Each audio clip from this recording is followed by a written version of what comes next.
Ya estamos en contacto con Carlos David Huachalla, él es viceministro de Planificación y Coordinación, a quien le saludamos desde La Razón Radio. Viceministro Huachalla, buen día. Rubén Atahuichi, su interlocutor, junto a mi compañero Marco Ibáñez. Bueno, muy buenos días a ustedes y a través de ustedes un saludo a toda su audiencia.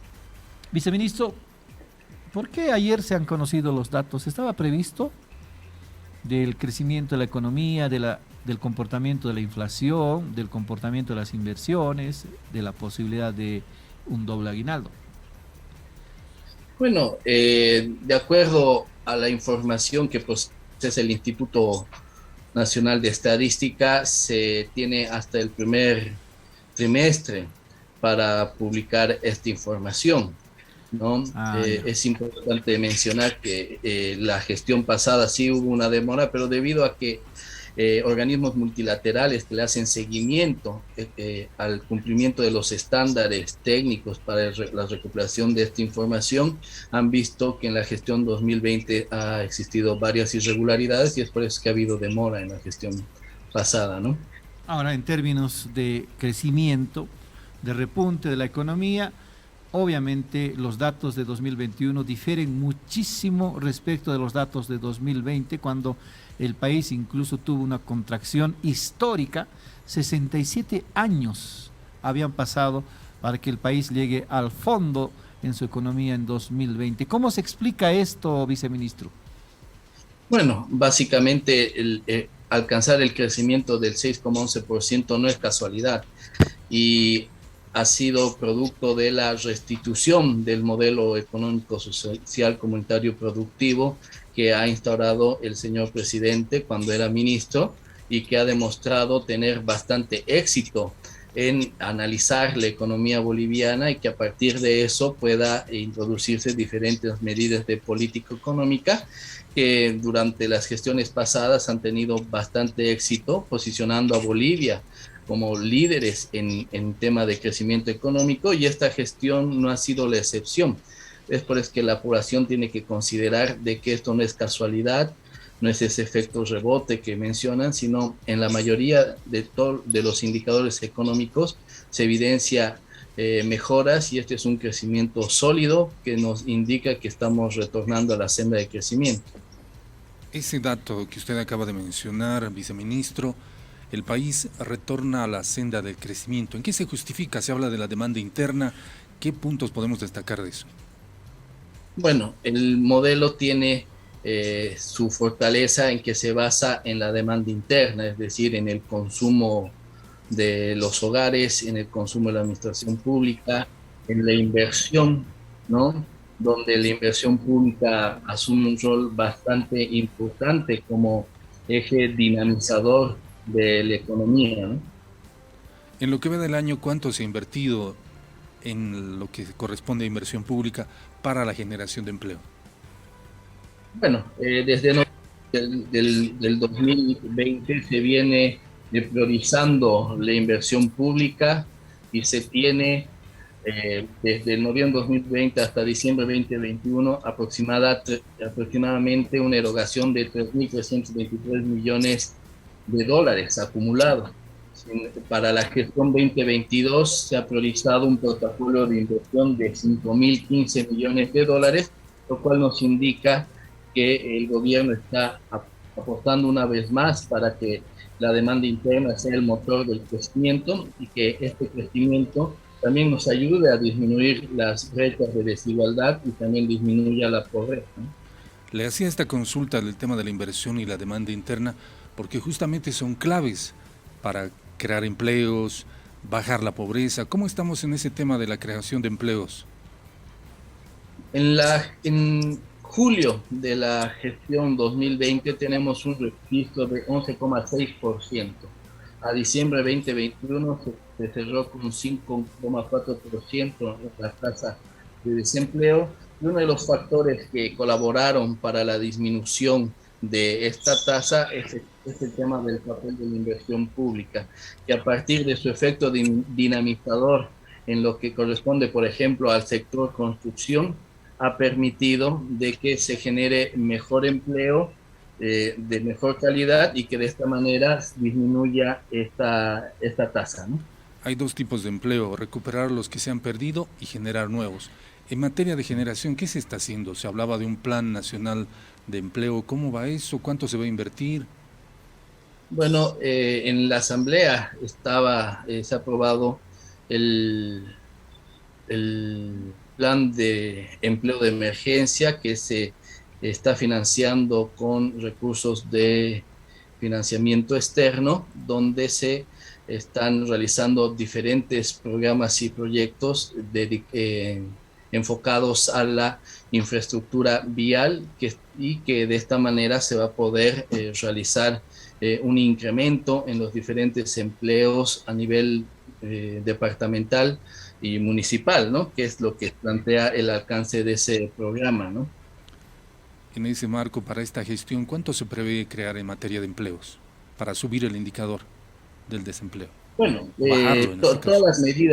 todas las medidas que se están adoptando van a tener ese impacto. Como había mencionado, esto se debe a la restitución de un modelo, y en el modelo se plantea varias medidas de política económica que están colaborando para que mantenga este crecimiento sostenido y de esta manera también tenga la incidencia correspondiente tanto en la generación de empleo como en la disminución de la desigualdad y de la pobreza. Hablemos ahora del otro lado del crecimiento de la pobreza que usted menciona. ¿Cómo estamos? ¿Cómo se está superando ello? ¿Han bajado las tasas? ¿Cómo estamos? Sí, se ha disminuido la tasa de pobreza extrema que en la gestión 2020 tenía un valor de 13,6 a 11,1, está disminuido en la gestión 2021, lo cual nos muestra que la característica del modelo es alcanzar tasas de crecimiento con inclusión, ¿no? Es decir, disminuir las brechas de desigualdad y de esta manera disminuir también la pobreza. El gran desafío para esta gestión es alcanzar un crecimiento del 5,1%. ¿Cómo llegamos a esto, viceministro? Bueno, la proyección del 5,1 tiene como base el papel de la inversión pública, que tiene un presupuesto para la gestión 2022 de 5.015 millones de dólares. A partir de esta inversión sectorial se va a poder dinamizar la economía y poder alcanzar el crecimiento proyectado. Viceministro, ayer el ministro Marcelo Montenegro decía que hay buena probabilidad del doble aguinaldo. Obviamente la respuesta inmediata fue de que no estamos todavía en condiciones de ofrecer ese doble aguinaldo según la empresa e incluso no estamos en condiciones de un eventual incremento salarial. ¿Qué criterio tiene respecto de esto? Bueno, en lo que respecta al incremento salarial, la Central Obrera Boliviana ha planteado ya su propuesta para la misma. Para el efecto se ha conformado mesas técnicas para evaluar esa solicitud. El Ministerio de Economía y Finanzas Públicas está encargado de evaluar la misma, pero se tiene que considerar obviamente toda esta información del crecimiento en los diferentes sectores económicos que han mostrado un buen desempeño, pero eso se está realizando ese análisis se está realizando en esas mesas técnicas. En cuanto al segundo aguinaldo, al doble aguinaldo, eso está en función al desempeño que tenga la economía durante estos trimestres, es decir, si estamos culminando el primer trimestre, faltaría el segundo trimestre. En función a eso, en el mes de octubre, el Instituto Nacional de Estadística tendría la información para que podamos determinar si se va a pagar el doble aguinaldo o no. Ahora, ¿cómo se encuentran las empresas? Si bien, digamos, han sido 2 años de lenta recuperación, ¿existe condiciones en la empresa para primero soportar una eventual carga del incremento salarial y también el segundo aguinaldo? Bueno, hay que recordar que la postura del empresariado siempre ha sido la misma ante todas las solicitudes de incremento salarial y del segundo aguinaldo, por lo tanto no es de extrañarse esas declaraciones. Sin embargo, los datos estadísticos, los datos económicos nos muestran, por ejemplo, que en la gestión 2021 el sector de minero creció en 37,68, el de transporte y almacenamiento en 21,84, el sector construcción creció del orden del 17,89. Entonces, en varios sectores existe un desempeño bastante loable, lo cual eso también se tiene que reflejar en el análisis de los incrementos salariales, ¿no? Viceministro, si bien la política del gobierno del MAS siempre ha sido la redistribución económica, tanto por los ingresos que recibe el Estado y también por las obligaciones hacia la empresa privada, ¿por qué no hay posibilidad de que la empresa pueda participar de la reunión tripartita como propone en el caso de la demanda del incremento salarial de la Central Obrera Boliviana? ¿Por qué siempre los empresarios son excluidos de estas reuniones que sostiene el gobierno con la COP? Bueno, eso lo determinarán en este análisis que están realizando en las mesas técnicas. Sin embargo, como le había manifestado, la postura del empresariado siempre ha sido la misma, ¿no? Es decir, no va a existir una postura diferente referente a la temática de un incremento salarial. Por lo tanto, se tiene que contrastar en las mesas técnicas todos estos desempeños sectoriales para poder analizar un posible incremento salarial. El año pasado hubo un incremento al salario mínimo nacional, más no al salario al haber básico, ¿no? Por lo tanto, eso se tiene que considerar, eso se está evaluando en esas mesas técnicas, pero hay que ser bastante responsables en ese análisis, ¿no? Viceministro, para hablar de incrementos, para hablar de mejor crecimiento y todo ello, ya lo decía usted, la clave es la inversión. En ese marco, ¿el gobierno está abierto a compartir, a llevar adelante proyectos de inversión con el sector privado? Porque ellos están exigiendo participar en los proyectos de inversión, aportar, dicen, ¿no?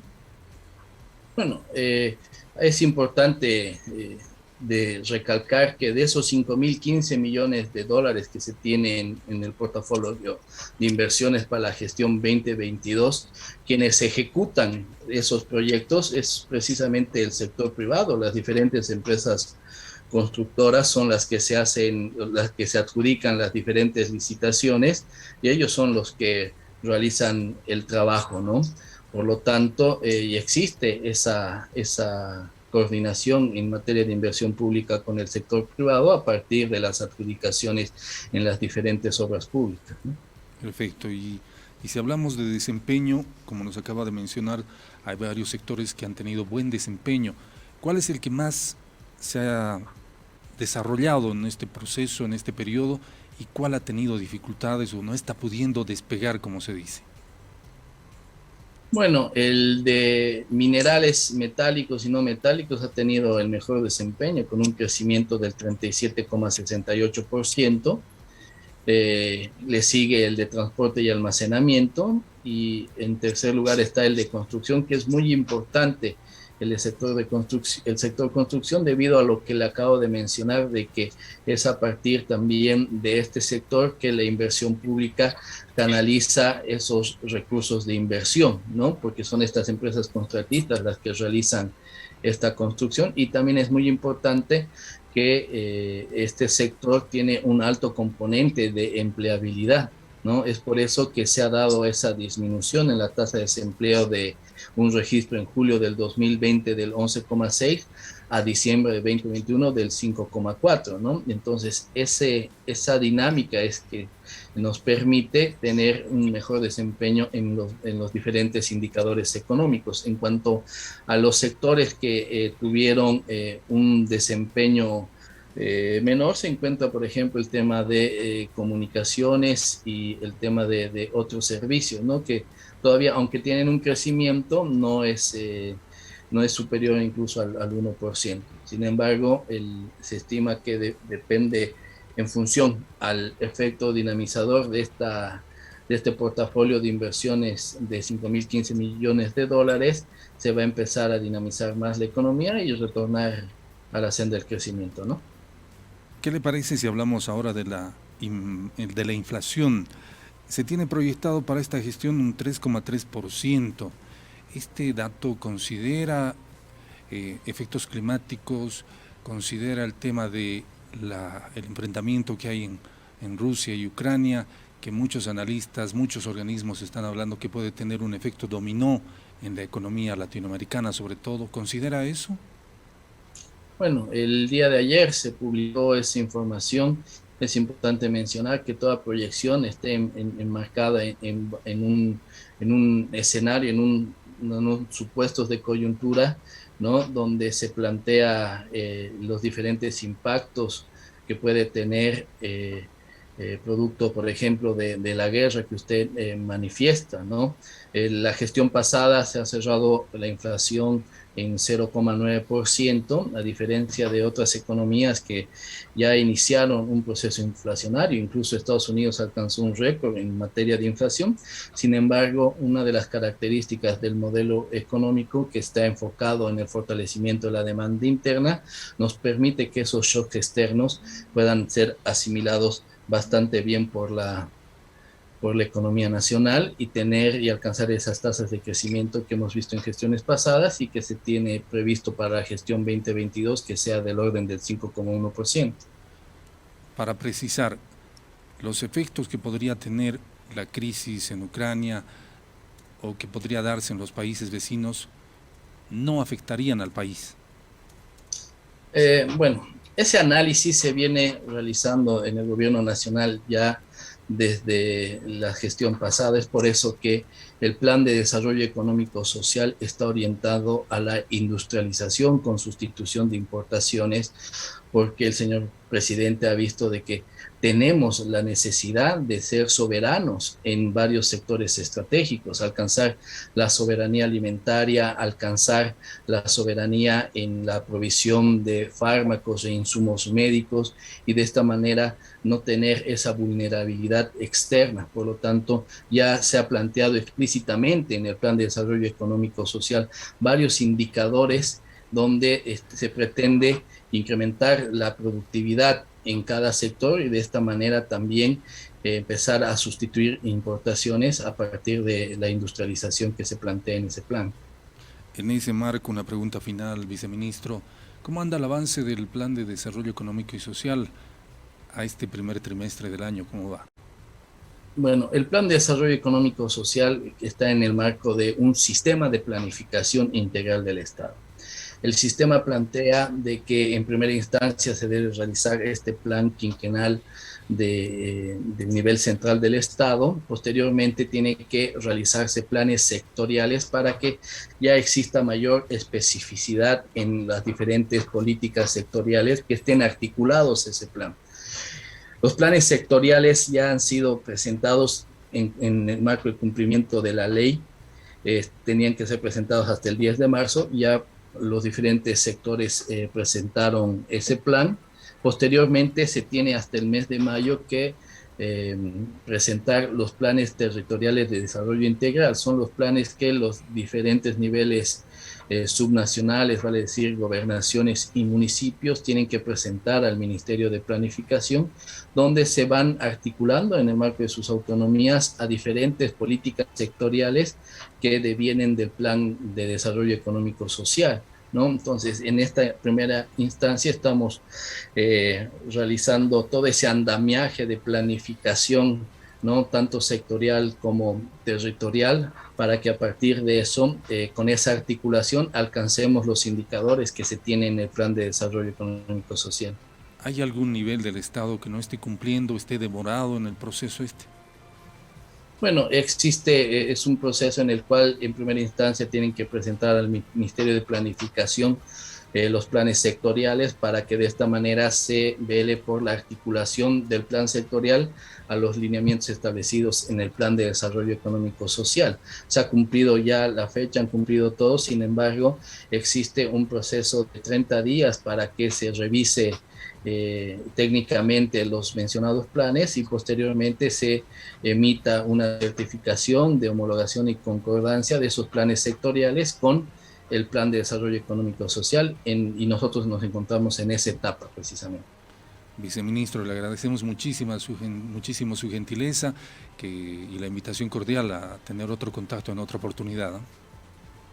Muchas gracias a usted, ha sido una linda oportunidad. Muchas gracias. Gracias, viceministro. Era el viceministro Carlos David Huachalla, de Planificación y Coordinación. Yo me quedo con una frase: el país retorna a la senda del crecimiento.